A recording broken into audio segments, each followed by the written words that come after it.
we're going to cut off this lady's leg for what reason? Like, well, she has cellulitis. Okay. But she's also got a stroke. She has no family members to help consent for this. And she's going to go back to this facility to rehab. She can't even follow my finger. Like, who's rehabbing her? Like, what is going on here? Welcome to the QBC podcast, where we explore exciting new paradigms that have a meaningful impact on our day-to-day lives.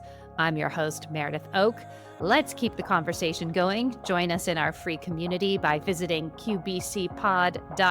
That's qbcpod.com. And let's see where the quantum superhighway takes us next.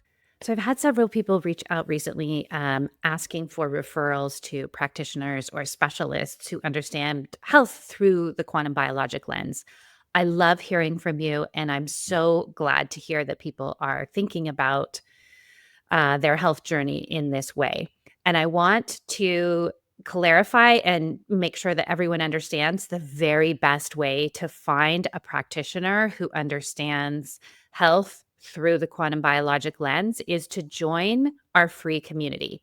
It is free. All you need to do is put in your name and your email, and you have access to a private social platform where you can post the experience that you're going through, what you're looking for. Of course, no one's giving medical advice in there, but we can give referrals, and you can find people who have experience if you just need some moral support from other people, or practitioners, coaches who have experience supporting people with whatever your situation is.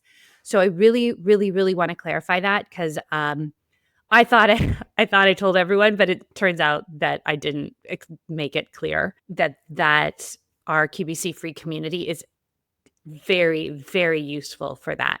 So again, qbcpod.com, click community, name, email, that's it. You're in. There's no fee. There's no nothing. It's just a private space where we can have these conversations off of the big tech platforms with all the people lurking around. The second thing I want to say is that if you need something that's important to your health and you need it done, please go to the relevant medical person and get it taken care of, whether they understand whether they understand quantum biology or not. For example, if you have a suspicious mole that you want to get removed, or you want to have a mole check, just go to a dermatologist. They're not going to know anything about this. Then they're going to give you a bunch of advice you're going to ignore. But they also have the expertise and the training to take care of these types of things. So that's just one example. I know that ideally we'd love every doctor and every professional we see to be deep and down the holistic frequency rabbit hole. But since that's not the case, I do just want to make that clear. Please don't ignore things that need to get taken care of because you're too suspicious of mainstream medicine. Just use your best judgment, use your discernment. And again, you can come in and talk it through in the chat. But I just really want to make that clear, because I do have people, I think, sometimes who are like, now that I know everything, I can't even talk to those people. But listen, we are blessed to have all of these available options. And just because we go to somebody who is going to tell us, to never go out in the sun and wear SPF 900 all the time, we don't have to take that piece of their advice. We can just take the piece of their training that is going to be helpful and useful to us. So, nuance, discernment in all things. I'm going to be doing some deep dives on those topics. Just wanted to put that out there to make sure that we all stay as safe and healthy as possible. So bottom line, go join QBC Free, and I'll see you in there. Okay, today I'm talking to Nathan Riley, MD, who has such an interesting story because he is a conventionally trained physician who now works independently, and he is a huge support for mothers, fathers, and couples who are having a baby.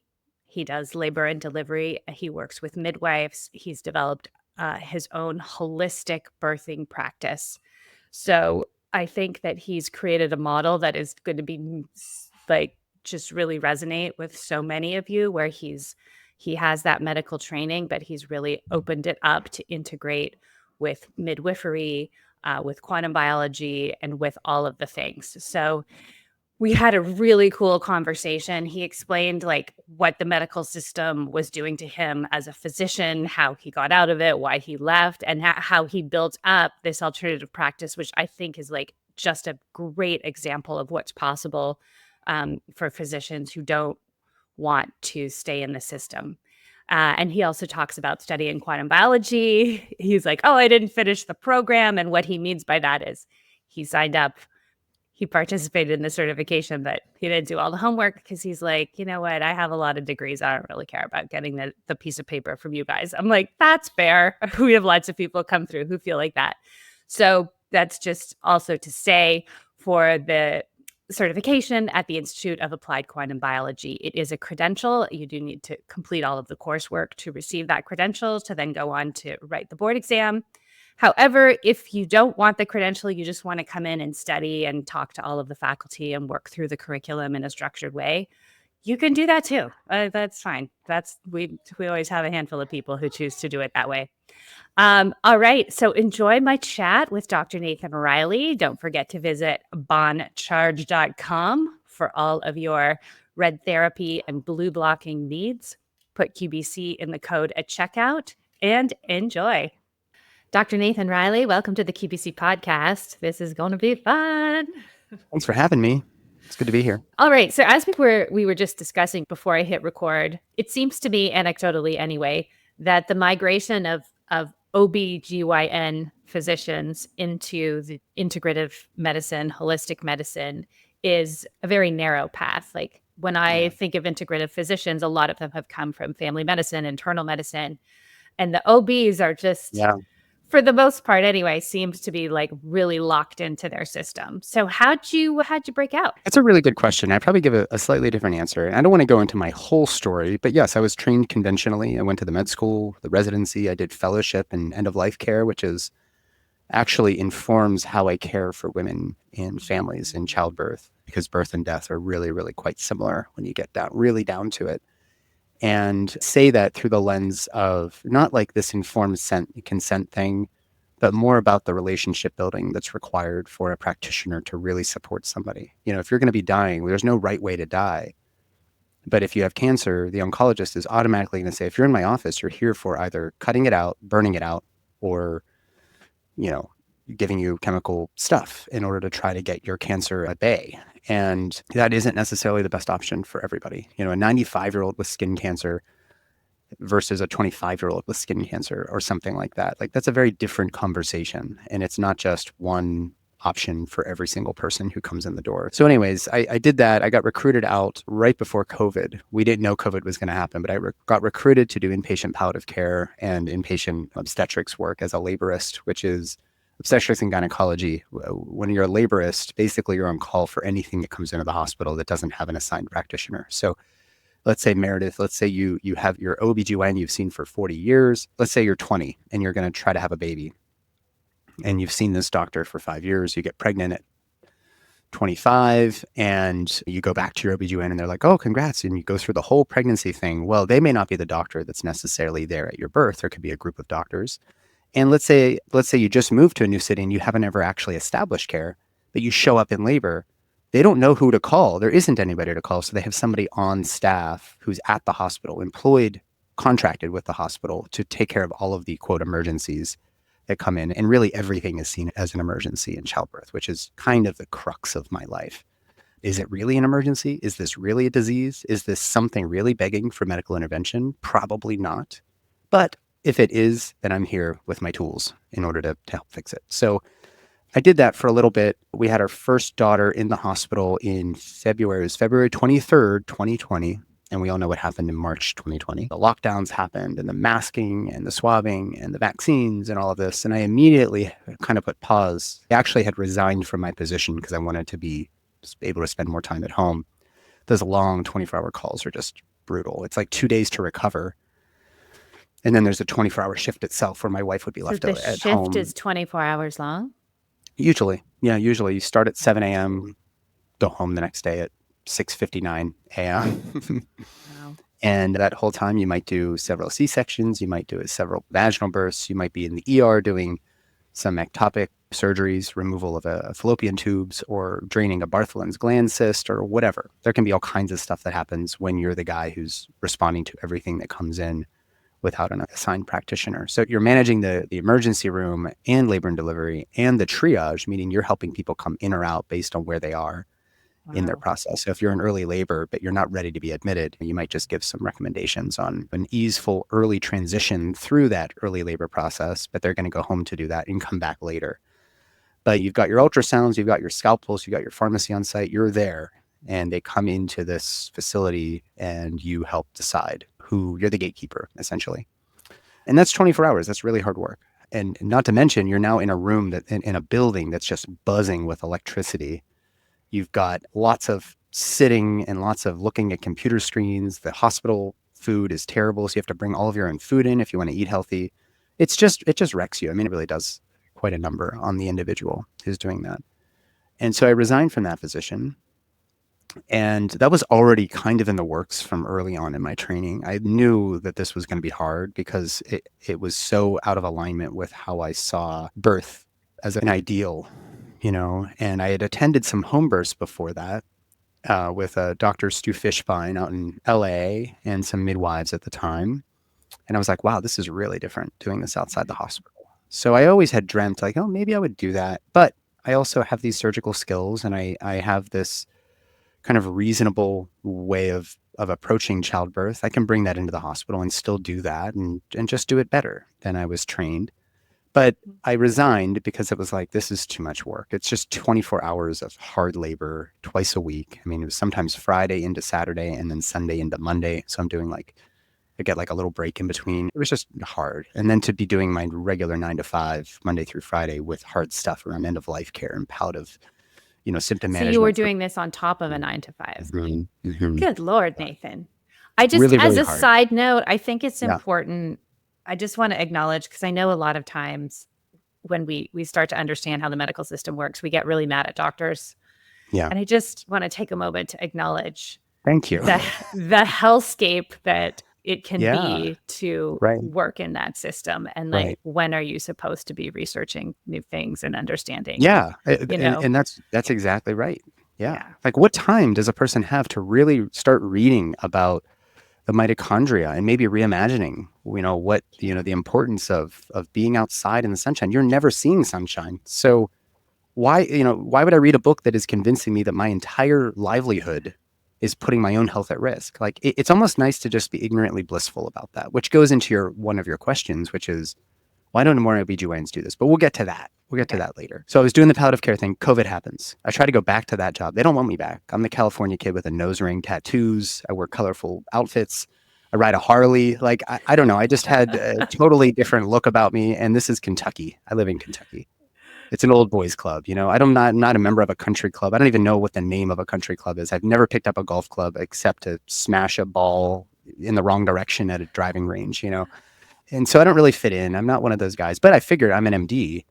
And when I started seeing problems happen, like I'm a big bad doctor here at this big, beautiful hospital system. And I started pointing out some things that were, inconsistencies. This is kind of strange. We're going to cut off this lady's leg for what reason? Like, well, she has cellulitis. Okay. But she's also got a stroke. She has no family members to help consent for this. And she's going to go back to this facility to rehab. She can't even follow my finger. Like, who's rehabbing her? Like, what is going on here? And I started just finding these little things. And I won't say more about that because I did sign an NDA. But the point is that you start to see these things happening on the administration of medicine.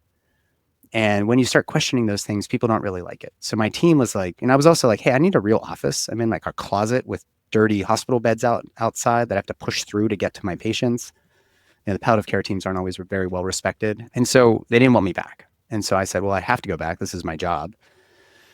And I tried for a little bit, but it was in the middle of COVID. 2 N95s. And by the way, at the very beginning, it was like, there's Humvees parked out front. The National Guard is involved. Like this did sound very scary. But right away, I remember actually, I'd reached into like grab some nuts and I was eating while I was documenting while I was back in the hospital and I hadn't washed my hands. And I was like, oh my God, like I'm gonna get the plague or something. I'm gonna die. And it very, very quickly early on, I was like, okay, there's something up here. And then of course, ACOG, the American College of OB-GYNs, wants us to start promoting and recommending the vaccines. And I obviously was like, well, where's the safety data? We haven't even had a vaccine for longer than a minute. And now we're pushing this on pregnant women who we've also been shaming for everything from sex in pregnancy to wine in pregnancy to sushi in pregnancy. Like, get rid of your cats. It was like, and now we're going to inject this new thing. I don't know. I started also kind of exploring that, and I was like, gosh, there's a lot wrong with this. And so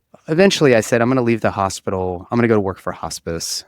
And there's a beautiful hospice agency here in town. But then I got fired on the spot because I took my mask off, taking care of a dying older guy. My grandfather had died during COVID at age 100, alone, waving to us in bubble wrap from his window in his room. And I was like, I'm not going to let that happen with this guy. Like, of course I'll take my mask off. Like, I wasn't opposed to wearing it. Like, if that's the policy, Yeah. but like, this guy deserves dignity. And it was the next day. They were like, come in. You don't have patients today. We have had a meeting, and HR's there with a little envelope. And that was the end. That was the end of the conventional route for me. Just to clarify, you were fired for removing your mask alone in a room with somebody taking Who's dying their of, dying breath. yeah. And Okay. that's a part of the story that I've had to do quite a bit of healing from. But really, in Yeah. retrospect, it was the greatest gift that I got to end that career clipping an old man's toenails, rubbing lotion on his skin, making him a bowl of soup, and hearing about the many wars he had participated in as a part of his background and his amateur baseball career, like all of the dignity, the dignifying things that we would all like. So I felt like I did the right thing. I got fired. It's Yes. okay. And I should still be sending them floral bouquets on September 3rd, just passed. I should have sent them a floral bouquet every year because it really propelled me and compelled me to do what I really wanted to do. And that started with home birth. I was doing home births for quite a bit. And then I found a niche supporting midwives and really in honoring what traditionally midwifery brought to maternity care that OB-GYNs could never even catch a whisper of. And in part of helping people with the preconception through postpartum space, we can now utilize some supplements maybe here, some integration of some environmental modification here. And then, of course, the sunlight, the grounding, all of this other stuff really helps throughout that continuum, including in the birth itself. So that's what I get to do now. And I make way more money now than I would have in the past. And I have all the time in the world to raise two little girls, 5 and 3. My second, by the way, was born during COVID in our bedroom right across the way here. And all of this stuff is heresy to OB-GYNs, which leads us to why don't more OB-GYNs do this? Because it just sounds like heresy to them. It sounds like this is how we do it. Why would we do it those other ways? Even if they had that information or access. I mean, they have access, but even if they were to pursue it, it's really confronting to what we were taught to do in our residency training and in our career. And what my colleagues think and all this other stuff comes up, and the inner child starts to withdraw because you work so hard to get here and you don't want to rock the boat. But I've been rocking the boat since I was little. My mom will tell you that. Born boat rocker. Yeah, born boat rocker. No, it's true. I had my middle child at home, and I even remember telling certain people. There was a woman I knew who was a nurse, and I remember, I don't know why I felt I needed to let her know I was doing that, but I did. And, the look on her face, and she just immediately went to, well, what if you bleed out? And what if this happens? And what if that happens? And I remember saying, like, they don't just show up. They have access to medicine and things that might be needed in the moment. But even just in that personal conversation, I felt that judgment, which is the same judgment we all felt during COVID, right? Which is like, how dare you be so selfish? How dare you take such a risk when this is the correct way to do it? And we all know that. What's wrong with you? And to their credit, they're right in the sense that many, almost everybody feels that way. So even the act of you having a home birth or even a free birth, which is a very different conversation, is truly an act of civil disobedience. It really is confronting to people. And if you're a doctor advocating for that, you are seen as a part of the problem. And so that's something I've had to work through, and it impacts me at all. But there's a lot of pressure for moms to do it right. And who knows how that conversation around the Thanksgiving dinner table goes. You had a vaginal breech birth at home. Like, you put our little nephew in danger. How could you be so irresponsible? There's this side eye thing that people do, even in families, around you just honoring your own autonomy and not wanting to have a C-section or interventions. It's very confronting for people. So I want to give people permission to say, like, yeah, that sounds good, but it just wouldn't work for me. That's okay. Yeah. It's okay to have babies in hospitals. But whenever you have a home birth like you did, it is a very different experience. And it's actually very nourishing and can be very empowering for so many women too, and their partners, I should say, their families. Absolutely. And I had that experience because I was reading all the holistic books and Mhm. and lived out of that mindset. But where I had my first 2 children in Toronto, Ontario, and Ontario's actually set up to have home births with a midwife under your insurance, but you have to get in there the second you're pregnant or it's full. It's really Oh, hard to get in, but it does exist. So my first one, I totally missed the window. So I was in my heart with a midwife, but in reality, I was with the OB-GYN who had a vacancy. It was the only there was like the whole wow. city was booked up in socialized medicine. You have to just go with what's available. Yeah, pros and cons, of course. Yeah. Yeah, yeah. The fact that And your midwifery care is covered by insurance is already a pro yeah, no, of that it's system. Yeah. huge. It's pretty amazing. I had read all of this literature and I heard of all this experience of birth being this really empowering experience. And I was like, it was transformative, but I'm not sure I would call it empowering. And then a couple of years later, I had a home birth Yeah. and like with these midwives in my bedroom, and they needed an extra person because one was still under training. So there is like a very experienced woman, but she was kind of like napping in the corner because she just got off a flight from India. And I remember being like, how dare you sleep during all of this? And then I thought, well, if she's resting, clearly everything's going well. The hospital was like, do this, lie down, blah, blah, blah. And then I remember like as the labor got going in the home birth, I was like, okay, now what do I do? And they were like, I don't know. What does your body want to do? I was like, oh, Wow. and I just went with what my body wanted to do. And that was my mom, like, oh, this is what everyone's talking about. Yeah. So that's it. That little switch is what does it, is what do you wanna do? Are you talking to me? Yeah. That can be very empowering for somebody to finally say, "Hey, don't outsource your power to me. What do you wanna do? I'll be here to help guide you or to give you recommendations or some data or whatever, but you're the captain of this ship." That right there is the flip in the paradigm from the obstetrics model to midwifery. For the most part, not all Yeah. midwives are doing that, but when they're doing it well, I think that's the start of it right there. You mentioned earlier the midwife approach versus the obstetric approach. Could you say more about that? Like how you see the role of the midwife as it's sort of quote unquote meant to be? Yeah, I want to be careful with that language because I don't like the should, would, could Yeah. language. So I don't think that there's any right way to do In its midwifery. fullest expression. Of course. Yeah, in its fullest expression, midwifery starts with relationship building. And most of the time, and this is too sort of in defense of the obstetrics model, you are a part of a massive business operation. And in order to meet their bottom end or to make their ends meet, but also then to make a profit, you need to see so many people in a day. So they might expect you to see, I don't know, up to 12. One of my colleagues out in LA, she was like, man, I'm like really struggling with this because they only want me to see like 12 people in a morning.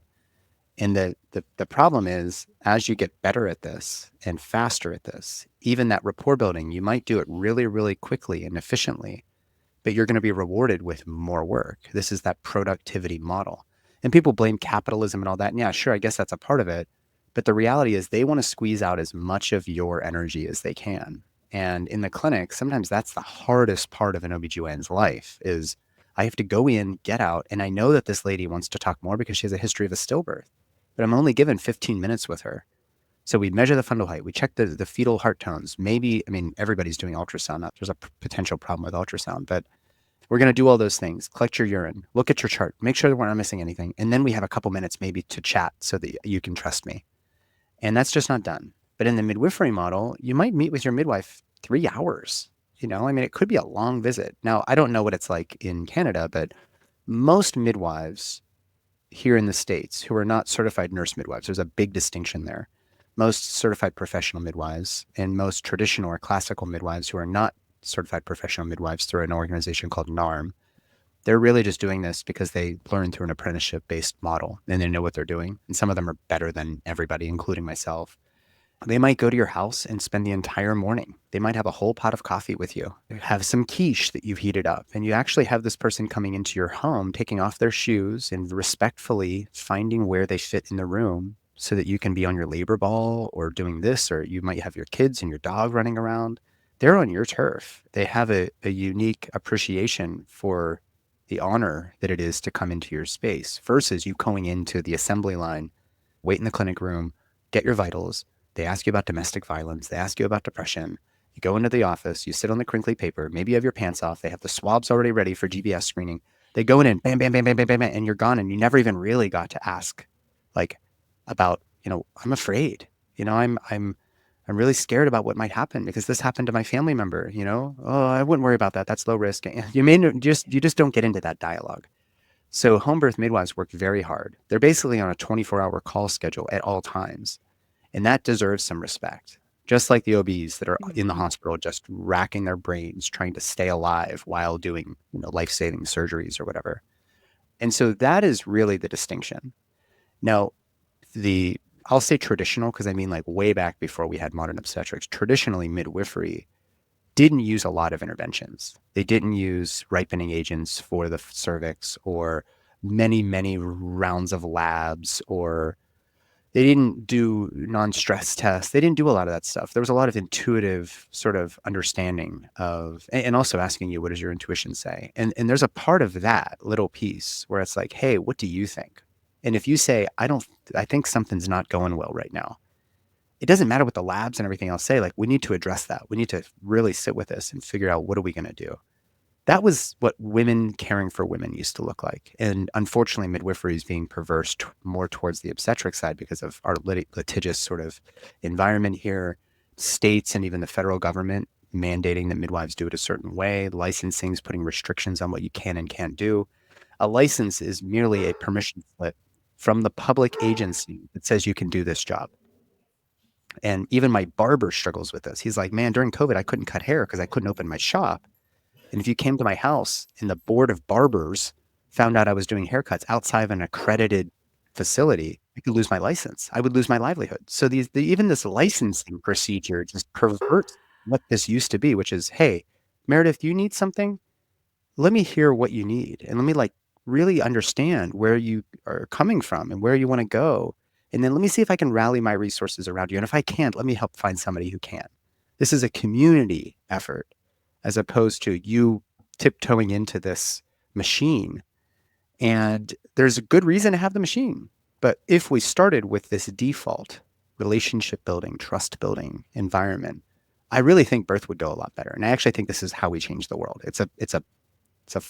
Maybe it's a stretch, but I really think that if we can kind of operate around with some reverence for how transformative this experience is and how this relationship building needs to be our priority, single priority, I really think we would change the world because the way that babies come into the world really matters. And the way that women go through that transformation really matters. Absolutely. There's a certain level of trauma that comes out of that experience that I think overlays onto your experience of motherhood for quite a long time. And if we could, soften that or create a way where it felt normal and natural Mhm. and wasn't associated with so much trauma, I think that would really, I agree. I think it would completely change the world. I think we totally underestimate the effect that all of this has on all of the humans who were born in that system. And there's also this growing distrust between people and the people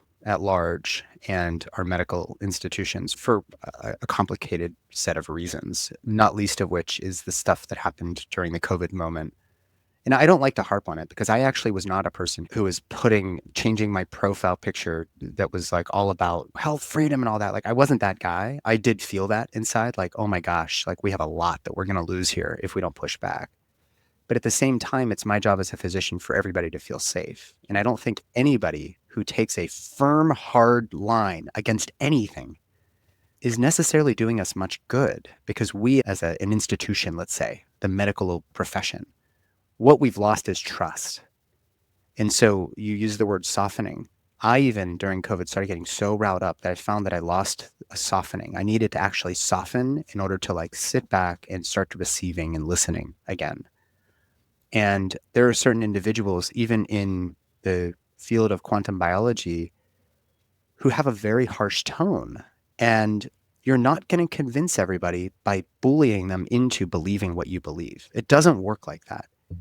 And so when OB-GYNs want to start bullying people and making them feel silly or stupid or incompetent or irresponsible for wanting to just have a little more autonomy in their birth, the use of bullying behavior and language is furthering the divide between the consumers and the people that we've actually taken an oath to care for. So we have to be very, very aware of our language and very discerning with how we approach various topics that are very divisive naturally, given the state of North America. And we want to draw people in. We actually want to be curious as opposed to reactive. And that's like any OB-GYN who's listening. I just want you to be curious about why people aren't going into hospitals to have births. Is it because they're irresponsible, or is it because they don't feel that they can trust you? And if we can start to just slowly put those Lego blocks together to build a tower of trust where we can both meet in mutual agreement around curiosity, I think it's going to do quite a bit of good. And it actually might be very healing for women who have had traumatic births. But yeah, I'll just leave it at that. I agree. I think the medical system absolutely has its place, and it's very, very good at particularly crises, whether it's an accident or a major infection. But when birth becomes medicalized, we're de facto then saying that birth is a crisis, Right. when that's not the default nature of it. There can be a crisis that occurs, but we take that, it's sort of like as the starting point. Right. This natural process that we've been engaged in since the dawn of our existence is somehow a crisis that must be managed by a crisis management system. And this is probably a good opportunity to talk about what's really lacking in the purview of a conventional. I don't use traditional because traditional would predate conventional. Traditional would be like way before we had the Rockefeller medicine. What were people doing to care for one another? And there are going to be principles there that we can apply to this beautiful, technologically advanced society that would make a beautiful marriage in order to help us move forward and budge that needle. So you mentioned crises. Pathology is what OB-GYNs are good at. We're good at surgery and pathology. We are way better than anybody else at managing pathology and specifically with the need for surgery in childbirth. There's no question about that. But when we see the consequence as the cause, meaning certain bad things can happen in pregnancies, and with our chronically ill society here in the United States, yes, we have a lot of good reasons to have OB-GYNs, but nobody's really talking about what if we didn't think of pregnancy as a disease? And what if we, instead of focusing on the bad things that happen, this is a lesson from Michel Audin, who's a Parisian general surgeon who wrote so many books, 20 books or something. He said, we're asking the wrong question. We shouldn't be asking, why do these births go wrong?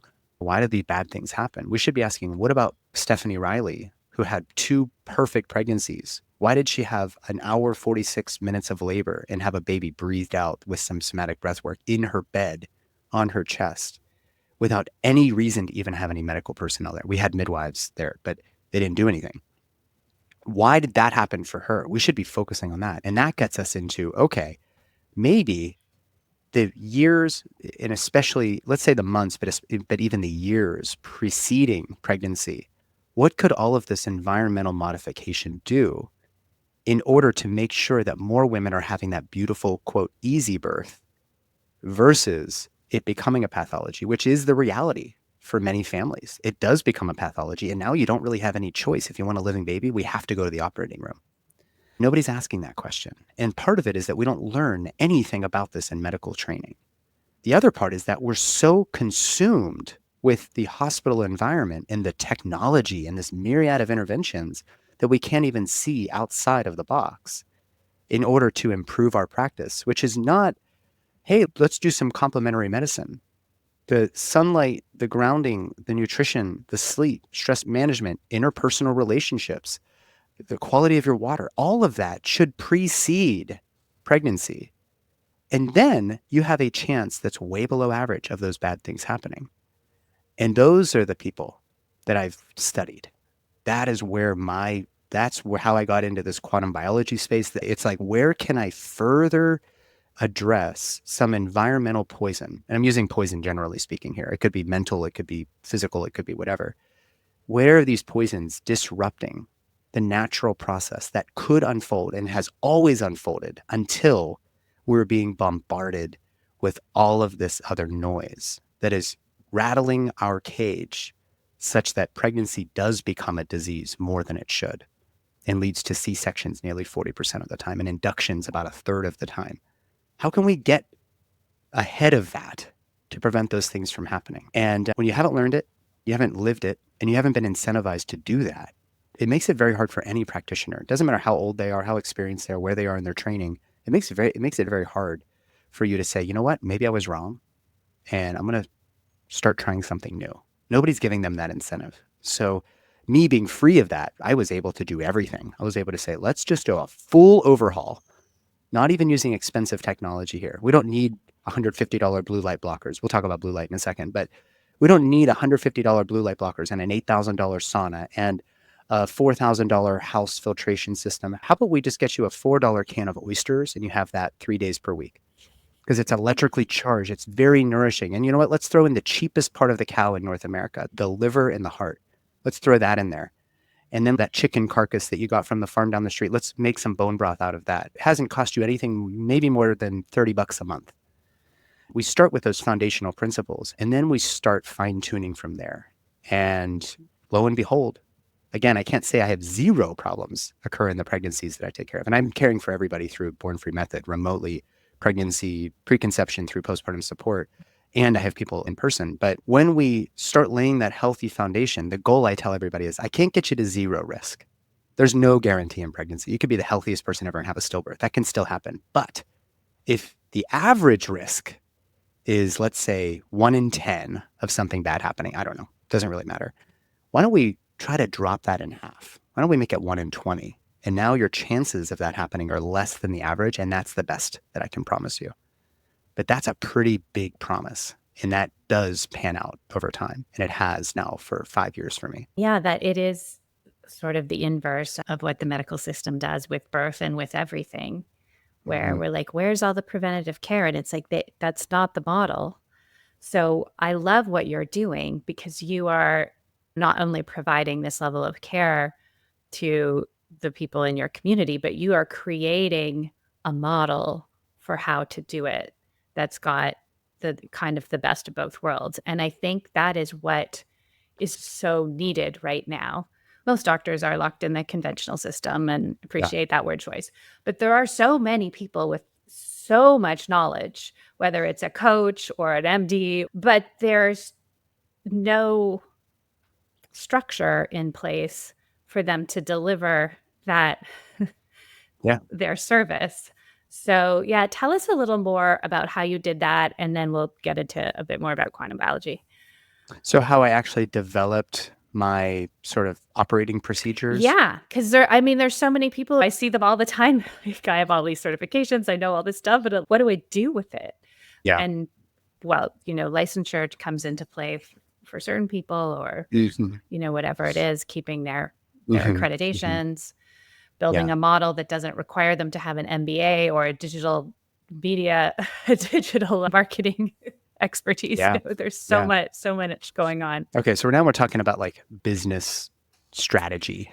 We can keep it high level, but I just love that you found a way to spread out what you'd have to a lot of people and take care of yourself and have a lifestyle that is sustainable. The first thing I would say to people, because what I'm doing is I'm putting myself in the seat of somebody who might be doubtful or something that we could scale this or whatever else.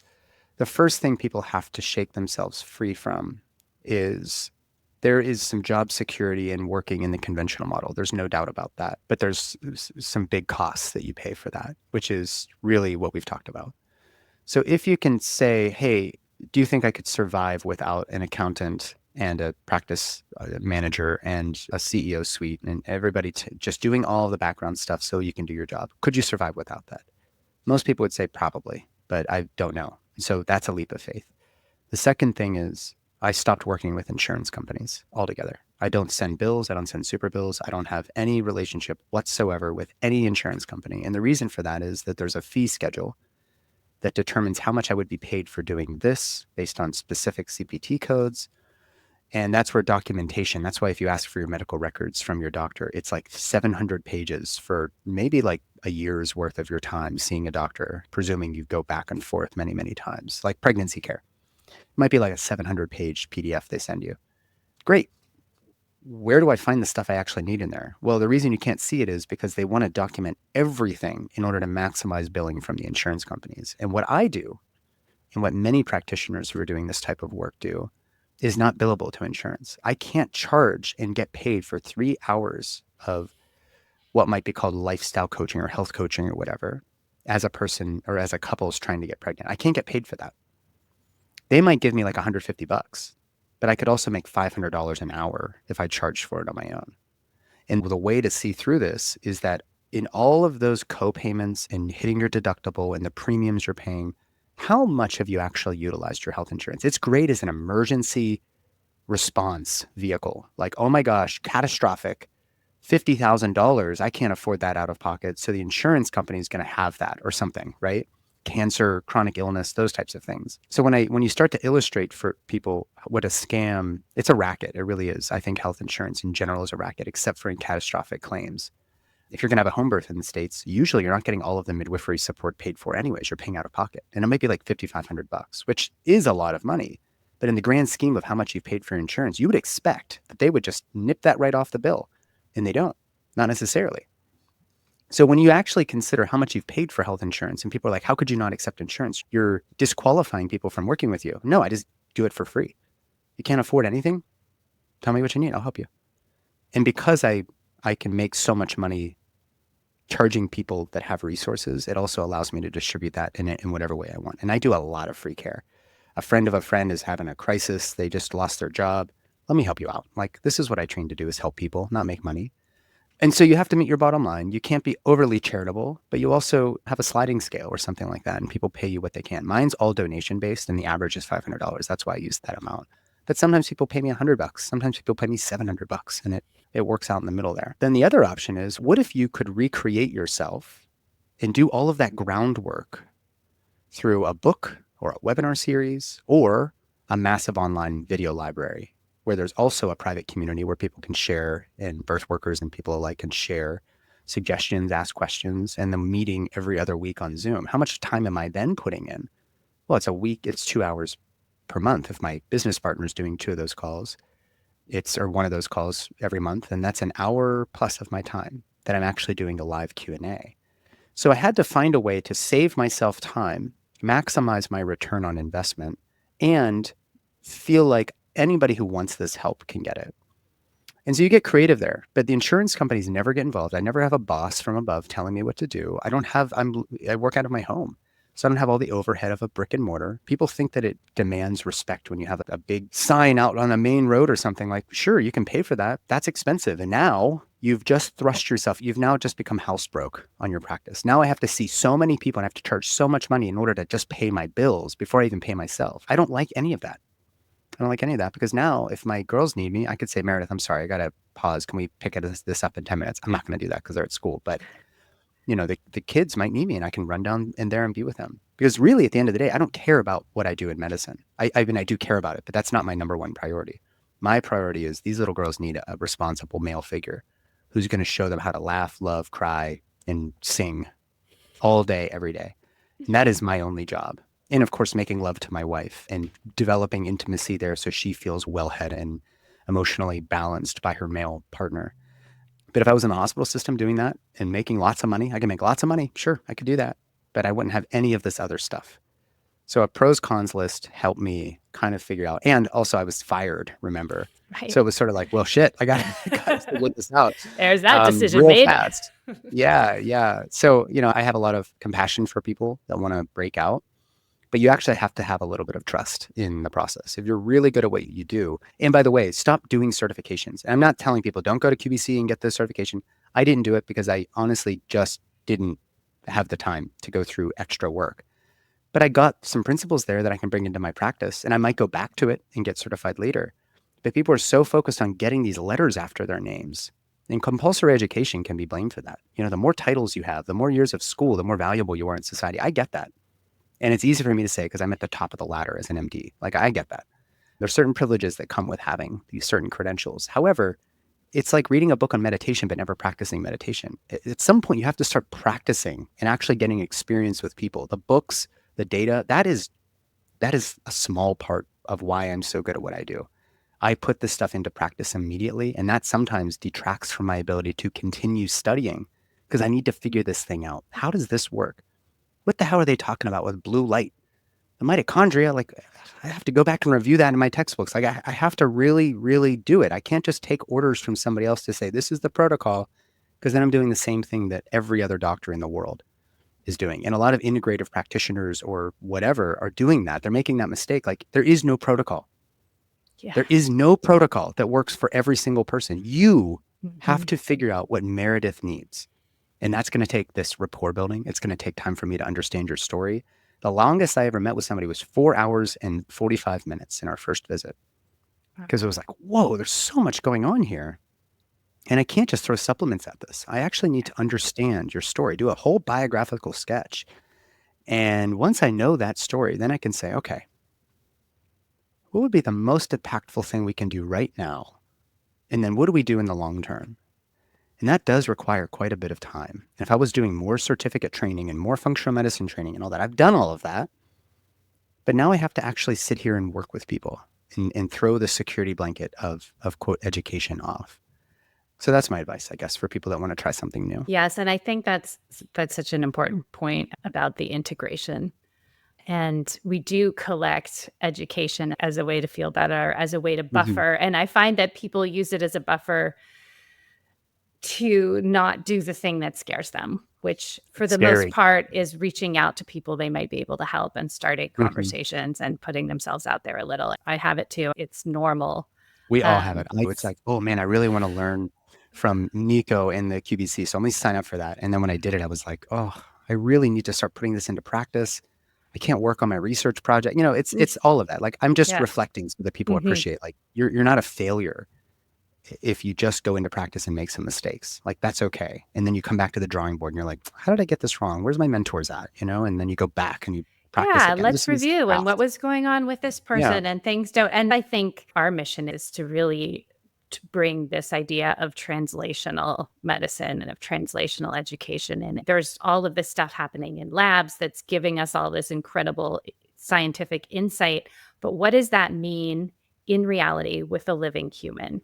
Yeah. Everyone gets put on their own trajectory and you get better. And then your body's like, oh, I feel so safe. I'm so stabilized. And then all your trauma comes up because your body's finally feels safe. You just never know where things are headed. And we've been so trained. Well, what does the study say? Well, how many times, how many days in a row, and how many? And I'm totally with you. I think it's getting into that living, breathing relationship with people. And then, and that empowerment that we talked about earlier, helping them to understand what they need and having the knowledge to make helpful suggestions and see where it goes. Like, let's see where it goes. We talked a little about quantum biology. Tell me sort of, you were mentioning, you asked every single faculty, like, to define it. And I do want to say, I fully acknowledge we're just like putting labels on things. You have some way to navigate the world and navigate what we're trying to understand here.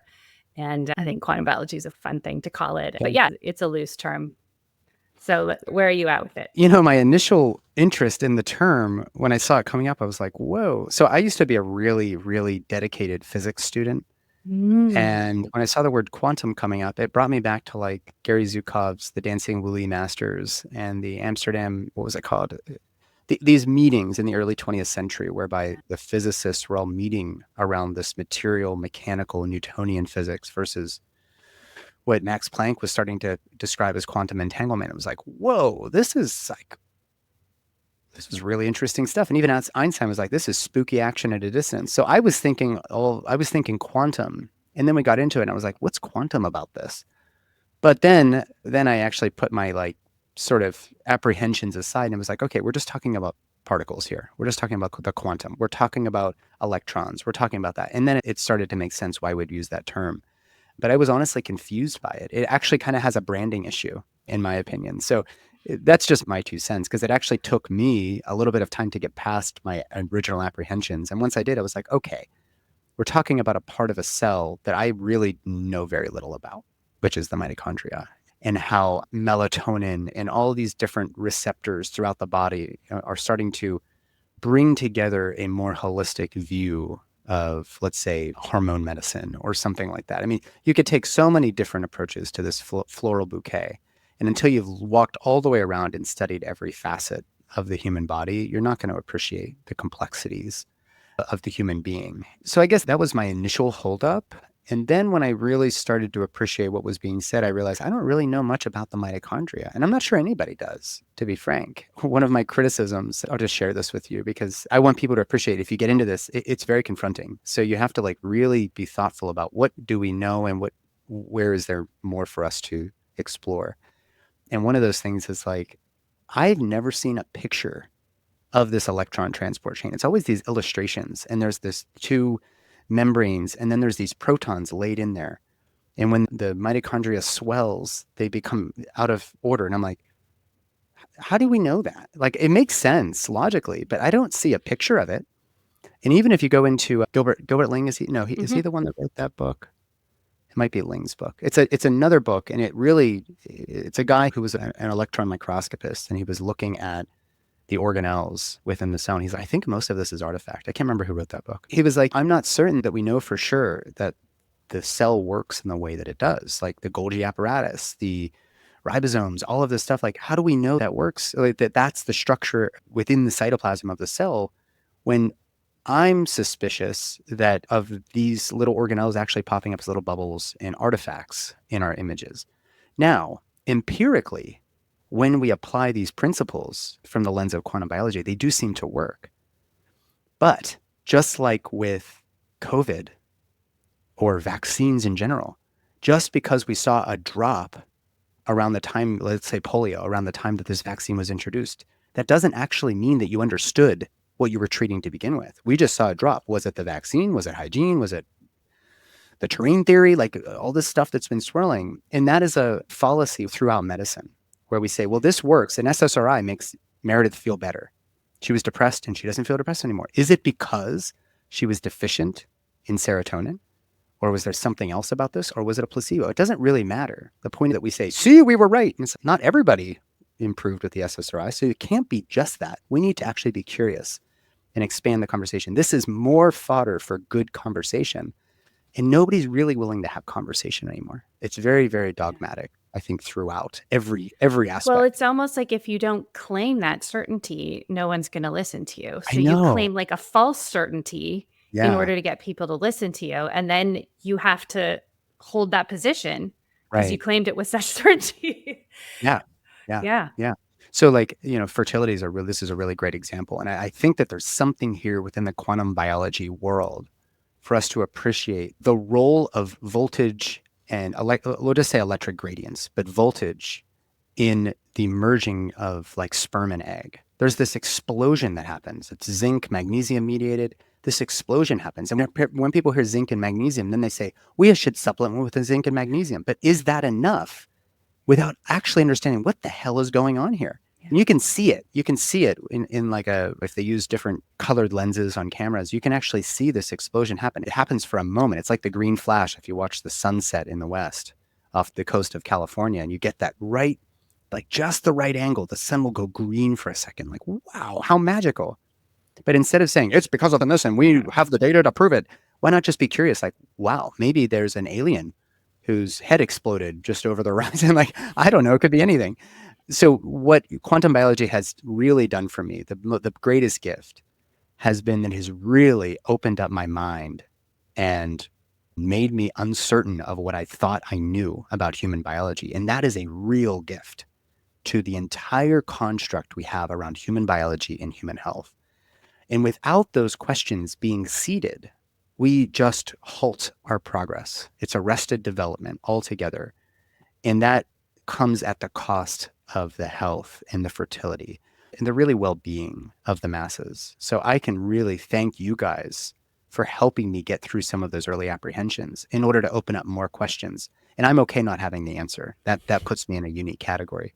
But for now, I have some answers that at least I can say, well, let me try to show examples in which that might not be true. And that's where you learn the most, is whenever you earnestly are willing to be wrong. And that actually is the scientific method. Asking the right question and being really, really honest with yourself with regards to what the answer is, instead of just not publishing that. Like, I have found this and this seems to confront what I thought I knew about childbirth. We don't do that anymore. Now it's a matter of getting your published research out there and showing that you're the boss. And I will never be the boss because I just don't have that approach. I'm not certain enough about anything, I guess. Well, yeah, we've got enough bosses. Yeah, no, we need There's more enough bosses. Yeah. curious cats. Yeah. I love that framing of it. And I think that's all, the end of the day, I think that's all we're all trying to do here, is to open up the conversation and saying, well, what if it's like this? Or what if it's like this? And we're at the beginning of the beginning of the beginning of trying to understand and putting labels on things and trying to come up with definitions. And there's people doing research and calling it structured water, people doing research and calling it exclusion zone water. And like, it just goes on and on. That's kind of like the glorious creative chaos of all of it. And then we come in and try to make some sense of it. And as you say, it's like, okay, and bringing it back to the practical and the personally empowering ourselves personally. It's like, okay, well, what happens if I take this model to be true for now and do the things it recommends? How do I feel? How do people feel? And take it from there. Yeah. I think we really do, Meredith, need more empiricists that are like, Nathan said this. Let me go and actually experiment with that and see if it helps. And it helps some of these people, but it didn't help these other people. Why did it not help those other people? And why did it help these people? Like, we really need to get back to like a real scientific approach to everything. Instead of working on our next of 15 books, maybe actually spend some time writing your masterpiece. And that might require your entire life to ask one question and to really explore that question. And that's actually what, some of these scholars that have done so much, this is really what they did. And I'll bring Jack Kruse up for a second because everybody knows, Jack Kruse. I think Jack Kruse does not have a very kind way of speaking to people, and I don't like that. It goes back to that not making me feel safe to ask questions thing. It reminds me of residency, and I know where that came from for Jack. I'm sure he's a good guy, but he feels like he has a lot to prove. And it's not enough that he's a neurosurgeon and he's done his whole life's work trying to understand the leptin signaling pathways and all that. That's all great. And to his credit, he became so fascinated and obsessed with this one topic that he went deeper and deeper and deeper and deeper until he was like pretty darn sure. And to that, I have to give anybody credit. Like, you've really dedicated yourself to a task, to like really try to see where is it that you don't understand this prism. Like, have you looked at it from every angle and seen how the light refracts and reflects? And once you find something that's like, sparks your curiosity, like a child. My daughters will look at these gemstones in the sun and they're like, if I turn it this way, it's blue. And if I turn it this way, it's white. That is more scientific than the way most people are operating in the world right now. And to me, it's so refreshing to have little kids who just teach you to be curious again without necessarily feeling like your value is based on how certain you are about the world. Because if we are going to be an actual bring back science, not scientism, not the cult of medicine, but the scientific way of looking at the world, all that means is I'm curious and I want to see if my hypothesis is correct. And if you're willing to be wrong, you learn way more than having your internal biases, I should say, confirmed. And so I guess I've had that gift. I've had parents that have like really allowed me to ask questions. But when I find teachers that are not willing to respond to questions, I move on and I move on and I move on.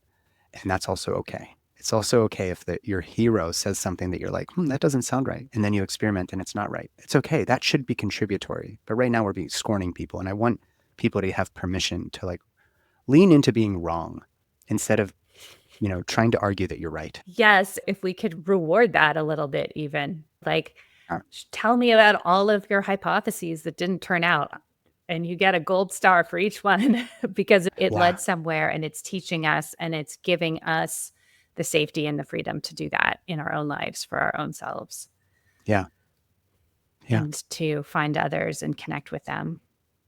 Well, Nathan, thanks so much for your time and sharing your experience and your insights. Like, what a crazy ride. What a ride we are all on. Could you let our audience know how to find you or where to connect with you? Yeah, born free method's really what I'm focused on right now. That's where I provide this extraordinary opportunity to like lean into all things pertaining to childbirth, but it's not like, let me dilute Williams obstetrics for you, or let me just pull these papers for you and show you how to do things. It's really a matter first of starting off with who you are. What is the mission you and your partner have in bringing a child in? And we can even conceive or we can even talk about this through the lens of conscious conception. Like there's so much happening that isn't measurable, and that doesn't make it any less valuable. And Meredith, just to go back to your birth, when you felt what it was like to have a home birth, it wasn't because your blood pressure and your blood loss and your white count was all these things. When you take a sample of blood out of somebody, you're removing it from the living organism. That already is a misstep in our part in the functional medicine world. Blood matters little to me when it's outside of the body. And while you might get some value in that, I'm not going to understand the value of having a home birth to you by looking at your blood or your vital signs. I need to know what that is. And so just because something's not measurable doesn't mean, or that we can't take a picture of it, doesn't mean it's not true for an individual or for the collective. So really starting to transcend obstetrics and to help appreciate that the measurable, immeasurable, dare I say, spiritual, sacred aspects of the birthing experience are just as valuable as what the objective outcome ended up being. I've had people who have spiritual transformative births through an elective C-section. There's ways of talking about this and moving the needle just a couple degrees off north that might get us out of this quagmire of whatever it is that people label it with. And I get the privilege of doing that for couples around the world. And we have a fertility deep dive there. We also have a free pregnancy loss course for people who are struggling with the recurrent loss, or they had a stillbirth, or somebody had to interrupt a pregnancy for anomalies found on ultrasound. We also talk quite a bit about some of these quantum concepts. I had recommended, we didn't even talk about this, but I had recommended, because I started studying this stuff actually way long time ago. And I had realized there's melatonin receptors everywhere, including the myometrium, the muscular part of the uterus, and the endometrium, and the placenta can produce and respond to melatonin. And there's a 24-hour circadian rhythm with regards to the strength of uterine contractility. So what if a woman comes in and it's nighttime, we put blue light blockers on her and see how her labor progresses? And they kind of laughed at me in residency. I was like, I wanted to do this study, and I never did because I didn't have any support for it. And even now it's like, I want to put red lights in all the rooms, and when I do that in people's homes, it seems to work really well. I just did this for my best friend who had a breech baby in Florida. And we just had red lights everywhere, like full spectrum red, near and far infrared that are just being broadcast. This is how I'm seeing everything. And then when the daytime comes, we turn those lights off and we have sunlight coming in the room. Like this stuff matters. There's plenty of research that is also done in the 90s mostly that actually said, hey, there's something to this circadian rhythm of also childbirth, of reproductive health. And so I bring some of that in there too, but also rituals and mythology and storytelling. Like there's a real cultural shift that has to happen. And also, like, forget about credentials. Who's the person that makes you feel safe? And we help you select a birth worker. We help you figure out where you want to have your baby. And that's all the Born Free method. So there's plenty there for people who want to be appreciated for how important childbirth is. And you get lifetime access, and you get me in your back pocket. So I become your concierge doc and support person and health coach and all of that whenever you're in the program. And that's the best way to find me. And then Beloved Holistics is my private practice. Nathan Riley OB-GYN on Instagram if people have questions. And I just want to say, like, if you're listening to this episode, you're probably one of those curious people. You're okay with maybe not having all the answers. And if you don't have the answers, neither do I. And I would love to meet you and to chat with you and to try to expand our understanding of this human beingness on its physical, mental, emotional, and spiritual levels. And so I welcome everybody to reach out. I'm a very, very easygoing guy to talk to, and I love meeting people from these conversations. And Meredith, thank you for having me and for spending some time with me and letting me do this thing, which I get very passionate about. So thank you so much for the opportunity as well. Oh, thank you for being here, Nathan, and for the work that you do. It is transformative on many levels. And that is, The word quantum is criticized because it's like, what does it mean? It doesn't mean everything. It means everything, right? But it is like an accordion, and Sure. it can expand to encompass all that you have just said. And then we can drop words entirely and just Absolutely. be in that experience. Yeah. Just be, and ask, but why? Like, just ask, how did you come to that conclusion? And that opens up conversation around all of this stuff, even in its like nuanced complexity. Like, it's just so much fun when we can just have a free flowing, curious conversation, even if terms are hard to agree on. Like, that's actually irrelevant. It really It's is totally irrelevant. irrelevant. Yeah, it really does And on that's that. why your work is so profound, because you are transcending that in what you do. You can break down the melatonin receptors in the placenta and also understand the spiritual moment that's occurring. So One last little thing yeah, about yeah. that is like, if we can understand everything about childbirth by becoming mechanistic with it, I feel like we've already missed the boat. Because even if it was like, oh, the mitochondria were like this, and we can prove it and we can demonstrate, like, I'm just picking on the mitochondria because that's such a fascination right now. But even if we knew that, would that really change how you have a baby? And it may not. In fact, many people who don't worry at all about the mechanics, they actually have the easiest births. Yeah. So I just want to encourage people to not get so consumed with this material, reductive means of understanding human beingness, and to actually possibly rest in the surrender to the unknown, and just be maybe okay with not knowing the answer. Like, there's also some magic there. So I just want to like that's what I would put on a billboard. And I want people to feel okay not having the answers too. Like, life is much richer when you don't know why your little 5-year-old suddenly is able to pronounce 5-syllable words. Like, you could talk about the hippocampus or whatever. Talk about. It's magic that this little girl adores me and she calls me Big Daddy Muscle Man. And like, it's hanging out with a 5-year-old is the best time you could It's ever so spend. good. It's And it so reminds you, good. like, I don't have any idea why the turtle has those spots on their back. I don't know I if I don't ever will know. know. And Yeah. maybe it's better that I don't know. I don't know where babies come from. I'm working on it. And they ask me, like, how do the babies come out of the bellies? And it's like, frankly, honey, I really don't know where babies come from, but it's pretty magical, isn't it? And they're like, it's like, where do plants come from? And I'm like, fuck, I don't know that either. I Who really don't know. It knows? could be fairies for all I care. Yeah. In Steiner's work, I'm heavy into Steiner and anthroposophic medicine and Waldorf. Mhm. They say the elemental beings pull the plants up, and there's some below that push them up. Why would that be any less probable than some biologist, botanist way of looking at plants? Like, it's okay for us to just be like, I don't know. Let me dream about that and see what I can come up with for you. So Yeah. embrace the magic. Yeah. And how would we have been in the world before we invented all this stuff? I That's know. right. I Like, know. we didn't need I to know. know about melatonin receptors in the womb because we just Right. had fire and darkness. Yeah. That's Yeah. it. Yeah. There was no reason for us to understand it. So going back to those principles, like, hey, do some fire gazing. If you're looking to get pregnant, do some fire gazing and see what comes up for you. There's a little hummingbird that comes by my window. It did while we were recording. And I have a hummingbird feeder over there, but I did it to see, like, how long would it take hummingbirds to trust this feeder? I mean, this is just the way my whole life works. And this hummingbird comes up and almost is like thanking me and then goes over to the thing. Like, they know I'm in here. It's weird. And I was recently getting a massage from a friend who's deep into Native American medicine. And he has this little book on like spirit animals. And I was like, Ken, wait one second. Let me just see what a hummingbird means.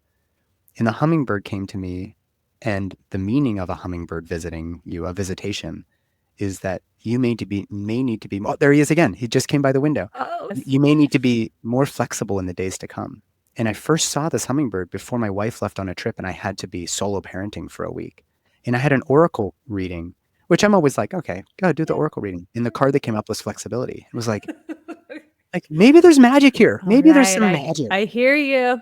Yeah, yeah, I'm hearing. I don't know what the message is, but I'm at least receiving something here. So, anyways, I don't want to take Yeah. us too overboard, but thank you so No, much. but it's fun. And life is so much more fun if you let it be magic. Like, why Yeah, not? like, why not Why just say, I not? don't know. I don't know. I We're maybe not we'll going to never get know. in trouble. Right, I mean, right. The magic that you and I are using. This is a little funny aside. Magick is actually the magic that we're talking about, which yes, has it been is. considered occult, black magic, all of that. But there is something different between that and a card trick. But a card trick, Yeah. MAGIC, which I'm also fascinated with, a card trick can also give you that sense of awe where you may never actually find out the answer to how the card trick was done. And there's actually some medicine in that for people. It's okay if you don't know how the trick was done. You were tricked. And sorry, one more short little story. I was in the Magic Castle in LA years ago, and this guy, he called everybody over to a card table, and he did this trick that he dealt everybody a hand in poker. And while he was doing it, he had other people, shuffling, cutting, dealing. And he was like, okay, so he said what every person had. And he was like, okay, now remember, I'm the trickster here. I'm here to trick you. And even though you guys all got really good hands, I dealt myself a royal flush, and he has somebody else turn the cards over. I don't ever remember seeing him touch any of the cards, but he did it. And he was like, okay, we're going to do it again. I'm going to slow it down. And he did it again, royal flush. He's like, it's a 1 in 350,000 chance that I would get this by coincidence. So let's do one more. He's like, I'm going to slow this down even further. Watch everything that is happening. And he does it like they deal the cards, they shuffle and then cut the deck. And he's an entertainer. So there's all this stuff happening, this flourish of activity. And he does it again. He does it like 4 times in a row, Meredith. And I left feeling like inspired again about childbirth, because it was like, I actually don't want to go and look up how he did the trick. I'm sure somebody would be able to tell me. I have friends who are magicians, but I'm okay not knowing. And there was some medicine there for me to just be okay sitting with the wow. Like I was just tricked. And he even tried to give me an advantage by slowing it down. He's like, I'm going to try to not trick you here, but remember, I'm a magician. And he did it 4 times in a row with new decks of cards. And it's okay to go into the magic shop and for them to do a trick for you and for you to walk away just feeling like, I'm never going to know how they did that trick. And that is actually a kind of a foundational thing for me. It's okay that there's tricks. And it's okay that there seems to be real magic out there. And it's okay that we don't have the answers to everything. And even if we did have the answers, would it really change how you live your life? And maybe not. But this is what life is all about. It's just embracing the magic. And childbirth is definitely magic. Yes. It's like there's like a little portal into awe.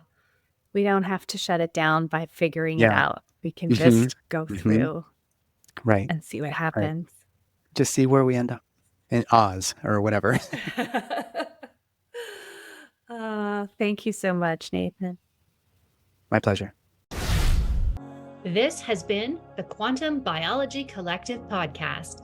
To find a practitioner who practices from this point of view, visit our directory at quantumbiologycollective.org. If you are a practitioner, definitely take a look at the Applied Quantum Biology Certification, a 6-week study of the science of the new human health paradigm and its practical application with your patients and clients. We also love to feature graduates of the program on this very podcast. Until next time, the QBC.